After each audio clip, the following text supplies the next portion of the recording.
Without my short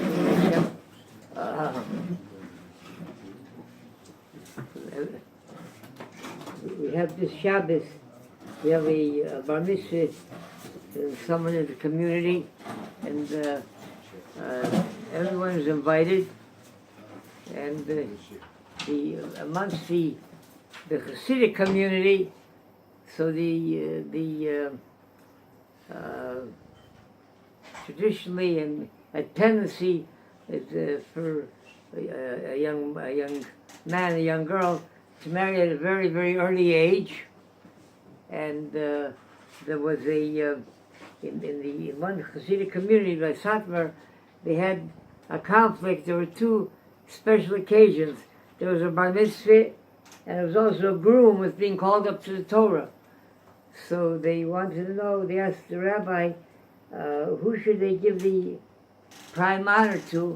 Should they give it to the bar mitzvah boy, or should they give it to the one that's to the young man who is his wedding is going to be during the week?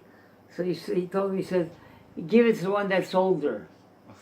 So bar mitzvah boy is 13, and there was at the end of the war. Last war, at the disaster, the Holocaust, there was a chaplain in the army. After the war, he checked into a hotel in Berlin. When the clerk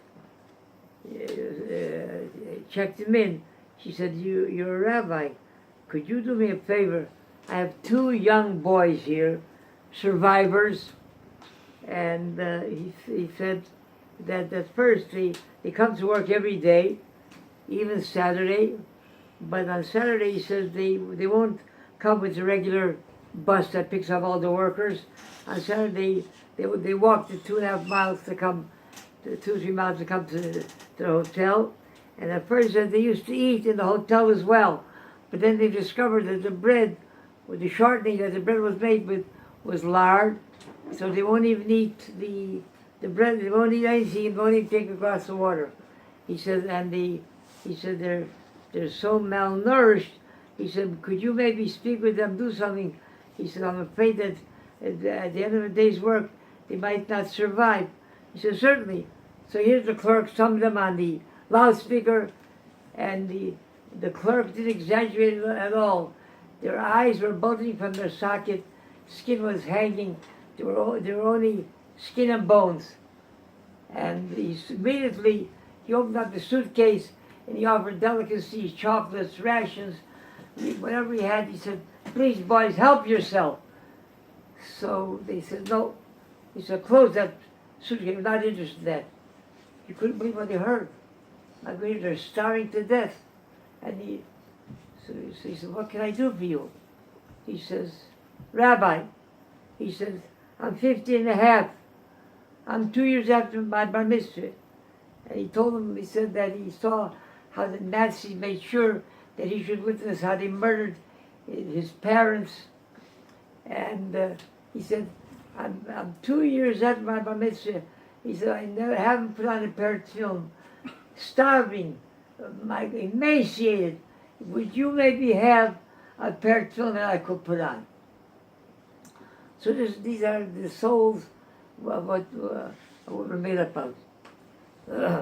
Coming to say kaddish is something very, very special to the memory of a deceased parent. And there was a couple that, for those, unfortunately, that either had no one to say kaddish for them, or had no one that had the inclination to say kaddish, so they were a rather comfortable couple in business. They did well, so they sponsored a fund. Kaddish should be said for those, unfortunately, that left no one behind, or like I mentioned, to say kaddish for them. So they had yeshiva, either rabbis or students in the yeshiva would say kaddish, but no, they had nobody say kaddish for them. They fell on hard times, and in succession, they lost their business, and then the young lady became a widow. She lost her husband as well. And it was so important for her to have that kaddish be recited for those that lonely souls that nobody could say kaddish for them. She went to the dean of the yeshiva, Rosh Yeshiva. He said, please, I want this to continue. Those that no one can say kaddish, please continue saying kaddish. And when Hashem will help me, I'll be able to continue supporting. I'll support it. He said, don't be concerned. That's not the money's not important now. We'll continue saying the kaddish.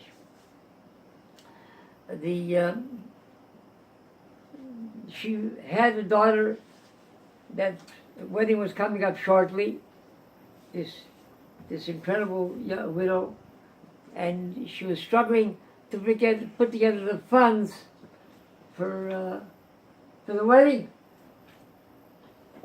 So she's walking in the street, and suddenly a gentleman with a long white gray beard, ageless, he stops her, and he says to her, you have to marry off a daughter, don't you? She says, yeah. He said, well, here, I'm going to give you a check for what it costs for the wedding, but to make sure you shouldn't have any problems in cashing the check, can you take me somewhere where 2 witnesses will sign that they saw me sign the check? She took him back to the yeshiva,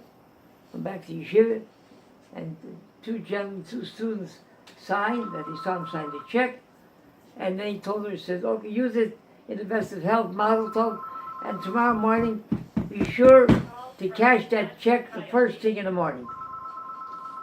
Don't wait, as soon as the bank opens there, you be there to cash that check. So she follows his instructions, and in the morning, she stands at the window by the teller, and she hands him the check, says she wants to cash it. So he looks at the check, and he presses a button behind him, and it takes a couple minutes, says, come in through the door here. The president of the bank wants to speak to you. She comes in, he told her, take a seat. He said, you, the one who gave you that check, if I showed you a picture of him, would you be able to recognize it? She said, possibly, because we spent some time together. So he reaches down, opens up a drawer, and takes out a photo and a frame. And is this perhaps a gentleman? She says, yes, it is. He falls into a dead faint. He falls over, he faints. After he wakes up, they revive him. He says, you're sure that that's the gentleman you saw? I said, yeah. He said, well, you should know that that's my father. He left this world about 8 years ago. He signed that check. He says, here you see the 2 witnesses signed that they saw him sign the check. He says, oh my heavens. He says, they told her the whole story. He said, my father has been coming to me in a dream for weeks now. And he told me, I'm sending you someone that has to marry off a daughter. You know, when you married out of the faith and you kicked over all the traces and you refused to say kaddish for me, he said, I had no peace. My soul had no peace in the next world. He said, until that young lady who was marrying off her daughter, she had a fund and that sponsored individuals to say kaddish for me. That brought me. He's marrying off a daughter. She's marrying a daughter, and I want you. I'm going to send her with a check, and you have to cash the check.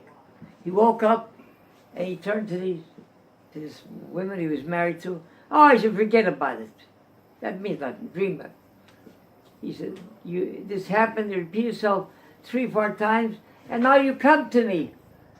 that was my father that signed that check. Says, yeah. The end of the story was that he repented. His wife decided that she'd become attached to the Jewish faith, and she had a completely sincere conversion, and this is what Kaddish is all about. Chanani ben Akash Omer, Rosh HaKadosh Baruch Hu Zakei Shneis Yisrael, Leficham Torah Mitzvah Shneimar, Ad Melchov Yisman Tzidko Yavru Torah V'Yadin.